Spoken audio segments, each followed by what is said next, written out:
Halo, dan selamat datang kembali di Weekly Crime Stories, saluran terpercaya untuk kisah-kisah kriminal yang mencengangkan dan drama pengadilan yang mendebarkan. Jika kalian menyukai cerita yang membuat kalian tegang dan bulu kuduk kalian merinding, pastikan untuk di-subscribe, like, komen, dan share video ini dengan keluarga dan rekan kalian semua. Dukungan kalian membantu kami terus menghadirkan kisah-kisah menarik ini. Sekarang, mari kita bahas kasus tragis akan obsesi yang berlebih dan mengakibatkan hal yang tak terduga terjadi.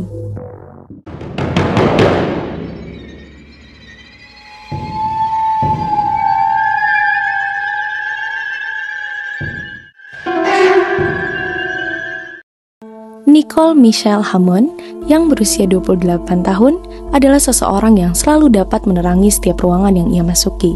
Cintanya terhadap seni dan alam tercermin dalam kepribadiannya yang ceria dan kreatif. Sebagai seorang anak yang dicintai, teman yang peduli, dan rekan kerja yang dapat diandalkan, hidup Nicole tampak penuh dengan kemungkinan.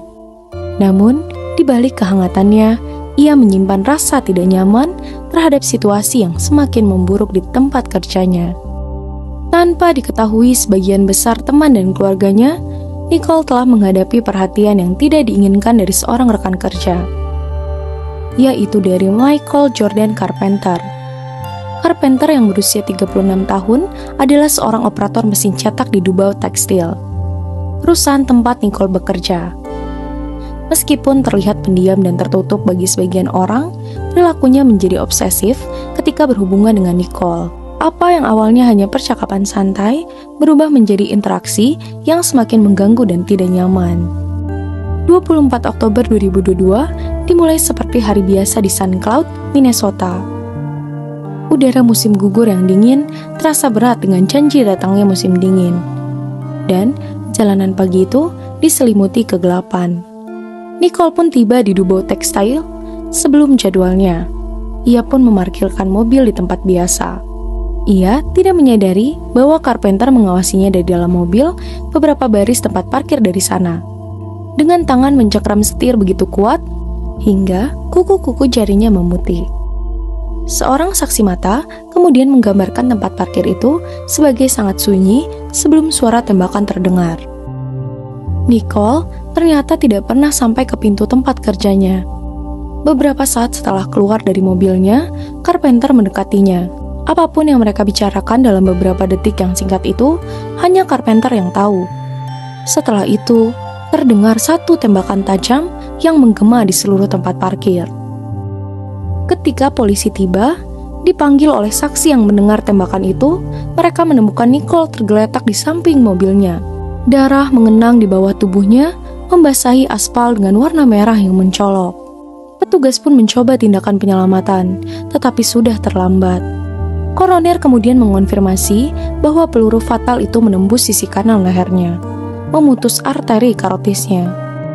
Saat penyelidikan berlangsung, gambaran yang lebih jelas tentang peristiwa yang mengarah ke pembunuhan Nicole mulai terungkap. Saksi pun melaporkan melihat Carpenter mendekati mobil Nicole sebelum tembakan terdengar, kemudian berlari kembali ke kendaraannya dan melarikan diri dari tempat kejadian. Pelariannya ini tampak terencana, tetapi terburu-buru, seolah-olah ia berharap tidak meninggalkan saksi. Michael Carpenter bukanlah orang yang asing dengan penolakan. Ia tumbuh di sebuah kota kecil di Minnesota. Ia kesulitan membangun hubungan yang bermakna. Teman-teman sekelasnya menggambarkannya sebagai seorang yang canggung secara sosial, seringkali menarik diri ke dunianya sendiri. Setelah pertunangan yang gagal di akhir usia 20-an, sikap Carpenter menjadi semakin suram, ujar teman-temannya.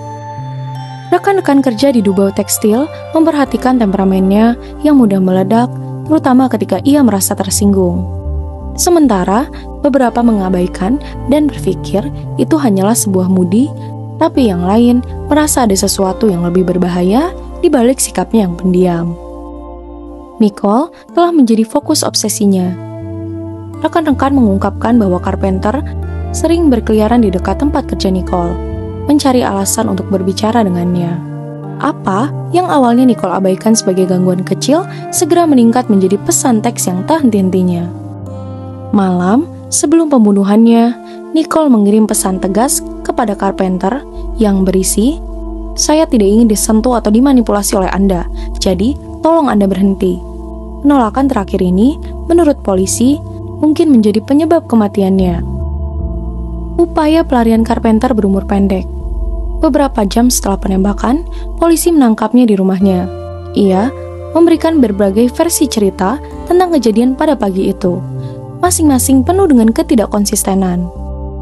Pada satu titik, Carpenter mengklaim bahwa ia mendekati mobil Nicole untuk berbicara, tetapi melarikan diri ketika mendengar tembakan. Namun, ketika terus ditekan lebih jauh, ia mengatakan melihat orang lain membantu Nicole dan merasa panik. Tetapi, penyelidik dengan cepat membongkar alibinya. Selongsong peluru yang ditemukan di dekat tubuh Nicole cocok dengan amunisi dalam pistol 9mm yang ditemukan di mobil Carpenter. Di dalam mobil, polisi menemukan bukti yang mengerikan, yaitu senjata yang masih terisi dengan satu peluru di dalam ruang peluru. Ponsel Carpenter menunjukkan pencarian terbaru tentang pelecehan di tempat kerja dan cara menghindari deteksi setelah melakukan kejahatan. Ketika berita tentang pembunuhan Nicole menyebar, muncul rumor tentang perilaku Carpenter yang semakin tidak stabil. Beberapa rekan kerja mengungkapkan bahwa mereka pernah melihatnya mengikuti Nicole ke mobilnya pada kesempatan sebelumnya, meskipun tidak ada yang melaporkannya. Ditambah lagi, ada bisikan tentang konfrontasi beberapa bulan sebelumnya. Selama acara perusahaan, Carpenter diduga mendengar Nicole tertawa dengan rekan pria lainnya. Saksi mata pun mengklaim Carpenter pergi dengan marah, menggerutu di bawah nafasnya, tetapi insiden itu diabaikan sebagai hal yang tidak berbahaya.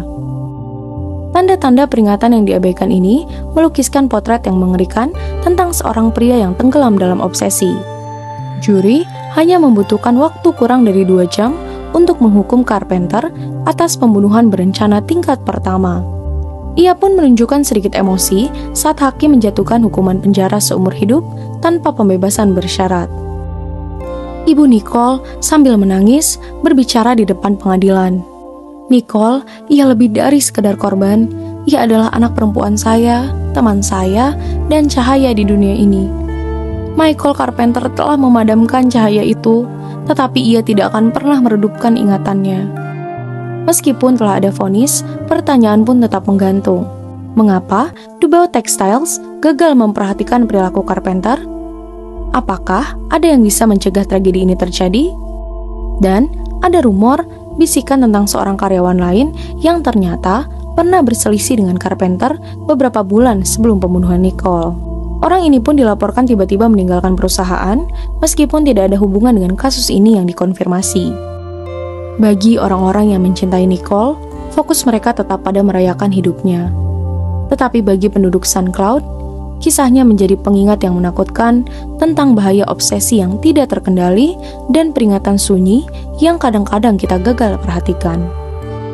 Terima kasih telah menonton episode yang mendebarkan dari Weekly Crime Stories ini.